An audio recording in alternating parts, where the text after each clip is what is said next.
so that I got to the ending and then it's like a cliffhanger and I was like, oh, I need book 2. Excellent. A bunch of big launches. Last night was Julie C. Dow, which I went to. It was wonderful. I loved Force of Thousand Lanterns. It was one of my favorite books last year. Yeah, it was great. Complex female characters. Yeah, I love her take on the Evil Queen. Yeah. Hi, welcome back. I am here today with Christina Perez, or KK Perez, talking about her newest book coming out in March 2019, The Tesla Legacy. Hello. Thanks for sitting down and chatting with me. Yeah. So if you want to just tell us a little bit about The Tesla Legacy. The Tesla Legacy is about a girl named Lucy. She's a budding scientist and she's grown up with epilepsy. And she decodes a message that leads her to the New Yorker hotel where Tesla spent the last 10 years of his life. And she has a rather life-altering experience when she gets to the hotel and finds a secret lab that used to belong to Tesla. And I don't want to spoil too much, but she has sort of a Peter Parker experience. Yeah, it's a really interesting genre-bending book, I feel like. Oh, thank you. Because you get, because it feels like a blend of almost urban fantasy and science fiction, and... Yeah, well, I mean, I love urban fantasy, I love steampunk. You know, Tesla has always been just a fascinating figure to me. He invented alternating current, harnessed the power at Niagara Falls. We owe our sort of wireless technology ultimately to him, but he also had a lot of kind of crackpot theories to do with sort of new age things and telepathy, and so it kind of lends itself very well into creating a blend of the fantastical and like real science, basically. Yeah, I loved that. I thought it worked out really nicely. So I want to talk to you a little bit about, because I love how much science there is in it. Because I feel like that's something for a long time you haven't seen much of in YA sci-fi, and you're starting to get a little bit more. I mean, my idea was that I basically wanted Lucy to be sort of like Bruce Banner, because you see a lot in comics, superhero who's a scientist who's a man, but you don't really see that with women. So my idea was that she's starting to develop it as sort of a superhero origin story, starting to develop bull and telekinetic type powers. But I wanted her to use her brain, to use her scientific method to actually try and understand them the way that, say, Iron Man does or Bruce Banner does, and put that in like a female scientist. That like makes character. me like the book even more. That's really we're big Marvel fans. So I love superheroes. I grew up reading all the comics, so I definitely had that in mind a bit while I was writing Tesla. Oh, that's so fun. I love that. And your husband's a scientist, so I wonder how much that has So we had lots of very interesting WhatsApp conversations where I'd be like, so if someone was gonna like pop popcorn with their fingertips, he's like, that can't happen. I'm like, but if it could. I do that. Yeah, so he his PhD was in quantum physics, and so I've learned a lot about quantum physics over the years, and of course the fourth dimension is what alchemists were interested in. Quantum computing. You could make an argument that it's a bit like the quintessence that, say, Newton was actually trying to prove. And so when I was creating the world for this book, we have two dueling alchemist factions, the Order of Archimedes and the Order of Sophia. And I sort of went through all the sort of famous scientists of sort of the last, from the 1500s, and decided which side of the argument they would be on. The Order of Archimedes, in my world, was created by John Dee, who was an advisor to Queen Elizabeth I, and he believed in sort of military-industrial complex, and that like science and technology should be used to further the aims of the state, and in that case, imperialism, colonization at that time. And the Order of Sophia, I like to think of as more sort of like Jeff Goldblum in Jurassic Park. That just because you can do a thing doesn't mean you should do a thing. So they tend to be a bit more cautious about using technology for its own sake and where that could lead. And I think that's quite timely. As we start to have more and more, say, surveillance, just because we can do things doesn't mean we should do things, and they can often have nefarious implications. Right, yeah. Well, I thought the alchemy piece was an interesting sort of way of blending the science with the more mystical...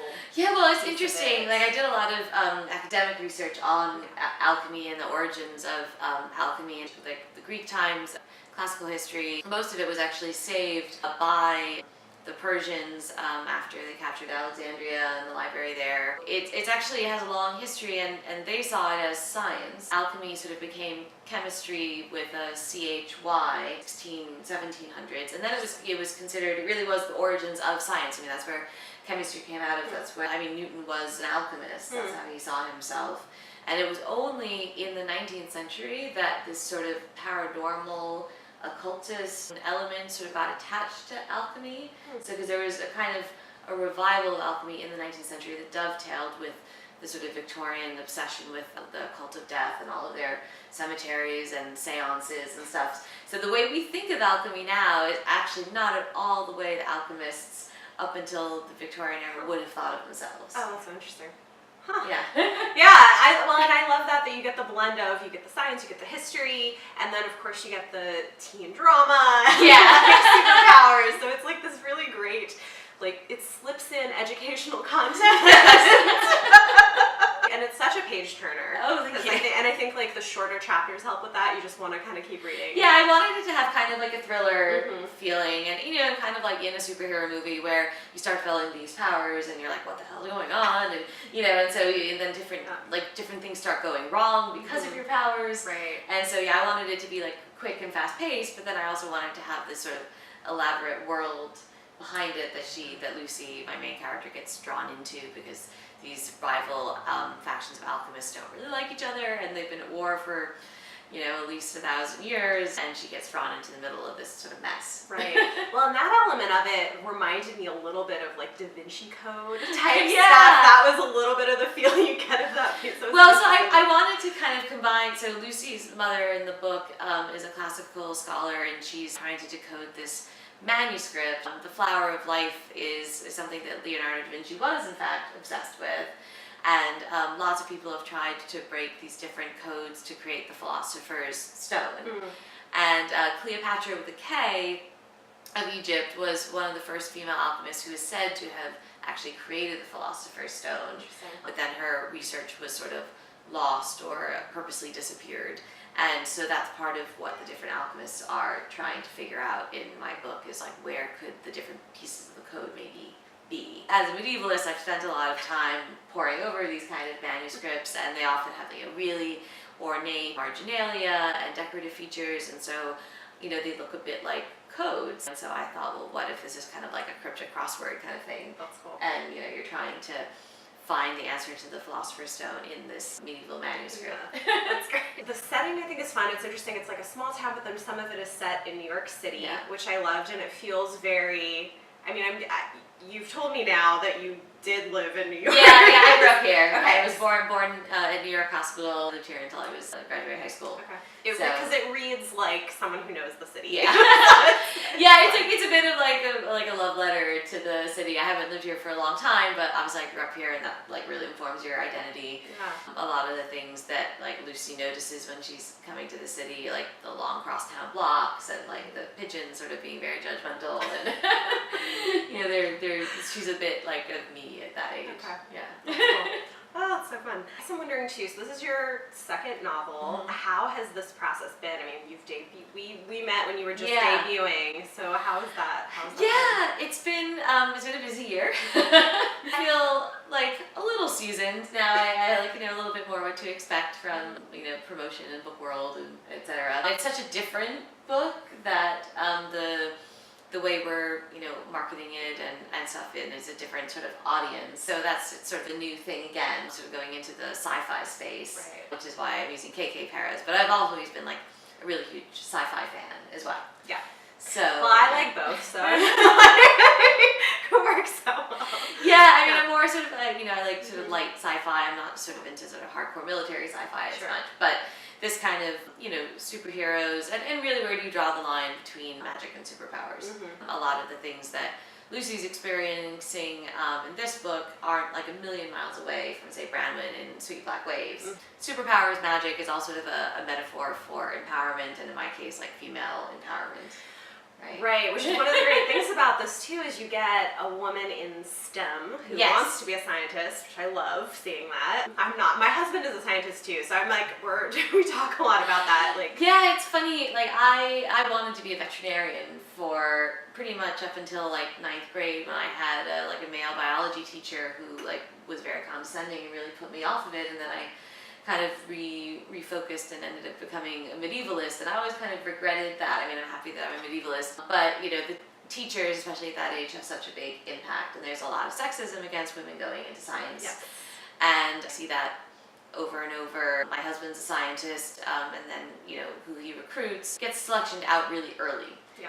But then my husband's family has a lot of female scientists in it, and I've seen how that affects their daughters, because they see women being scientists and then they're more likely to be scientists. Yeah. So for me, it was important to like really use this book not just as like a superhero story, but as a science story, and to promote women in STEM. Which I think is absolutely wonderful. We need to see more Yeah, of that. exactly. It's great. And then I think it's interesting too, the other thing I was wondering about this is she has epilepsy, or has grown up believing she has Yes. epilepsy. And so I thought that was really interesting, and how that affects her relationship with her parents and her ideas about herself and her world, and how constrained. So if you want to talk a little bit about that. Yeah, well, so it was inspired partially by my niece. She's 17 now, and we've talked about it, so she's okay with me. And what she wanted to see in like representation of a teen with epilepsy was just, you know, a teen who is a normal teen, and that's sort of part of her life, but it's not her whole identity. She starts developing some superpowers, so it's a little different. But I think that I'm someone who lives with a different kind of chronic condition, and that it does affect your relationships and the way you see the world, and also the way people interact with you. And so that's something that I wanted to bring to it and bring to life, and to show that, you know, like living with some kind of chronic condition is just a normal thing. Like lots of people do, and they live perfectly, you know, fulfilled lives. And because this is a sort of a coming of age story, all teenagers kind of wrestle with their parents for independence and like emerging individuality and stuff, and that's just something that happens at that age. But then that can be sort of compounded if you have a condition like epilepsy, where maybe your parents have turned into like helicopter parents. Right. You They're know. protective, they want to take care of you, but Yeah. you need. So it was sort of inspired by some of my own personal experiences, and I think it's just, you know, important to show characters with disabilities that can do just everything out, you know. Yeah. It's just part of it. Yeah, no, I love it. It gets so much interest. It's great representation. It's good. Well, definitely, I will say, so that I got to the ending, and then it's like a cliffhanger, and I was like, oh, I need book 2. Excellent. So when can we see that? When are we going to see more of Sweet Black Waves? So I don't know when book 2 is going to be. The sequel to Sweet Black Waves, Wild Savage Stars, will drop on August 27th, 2019. Okay. And that's done. Like the arcs of that should be coming out soon. I loved it. Sweet Black Waves. Oh, thank you. It's great. Yeah. Oh, that's exciting. Okay, and then at some point we'll get hopefully Hopefully. a follow-up. Tell all your friends to buy it. Buy it so yeah, we can spread find the word. out what Put on happens. your Goodreads. Yes. I mean, I have a plan. Okay. All right. So hopefully, fingers crossed, you get that. Definitely, everybody go read The Tesla Legacy. Yay! Buy it, pre-order it, so we get more. Tell your friends. Yes, it's fantastic. All right, so maybe we could sort some of the characters into Hogwarts houses. Oh gosh. Okay.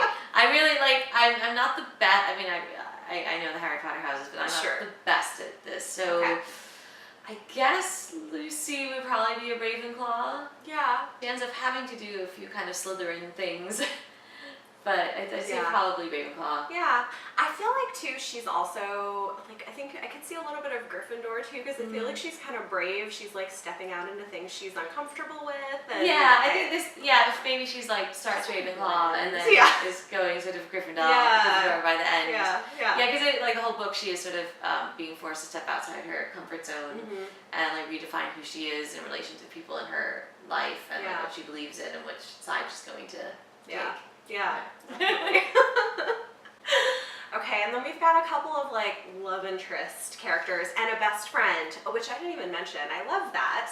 So she has a lesbian best friend. Yes. And you get this wonderful female friendship that doesn't have weird sexual tension in it, and like that, I just thought was fantastic. Yeah, her relationship with Claudia, her best friend, is very much like the one I have with my best friend from kindergarten, where we're basically like sisters. Mhm. And yeah, I mean, Claudia like happens to be a lesbian, and that's Yeah. just, but she's her sister basically, because Lucy's an only child.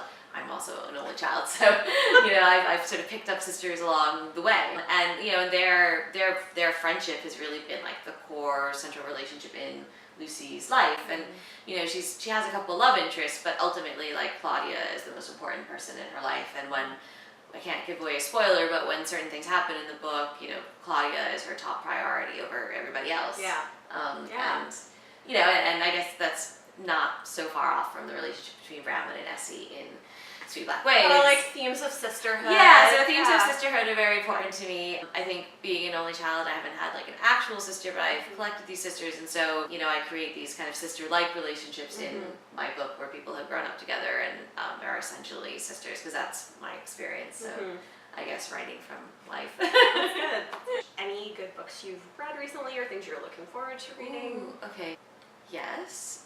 Well, Natasha Noon's book, Girl, Fever, and Fire, is excellent. It's really exciting, diverse fantasy, just wonderful world building, characters, and like awesome female, power. So read that. Okay, I need to. It's on my TBR. I haven't gotten to it. I keep hearing such good things. And Joy McCullough's Blood, Water, Paint is the novel in verse about Artemisia Gentileschi, who is actually one of my favorite female painters. She's a Renaissance painter who sort of worked in her father's studio, but then really surpassed him as an artist. Challenged the sort of gender norms of, I think, 16th century Venice. Or Italy anyway, and it's brilliant, so definitely read that as well. Great, thank you. If you want to talk a little bit about kind of becoming an author, any advice for aspiring writers?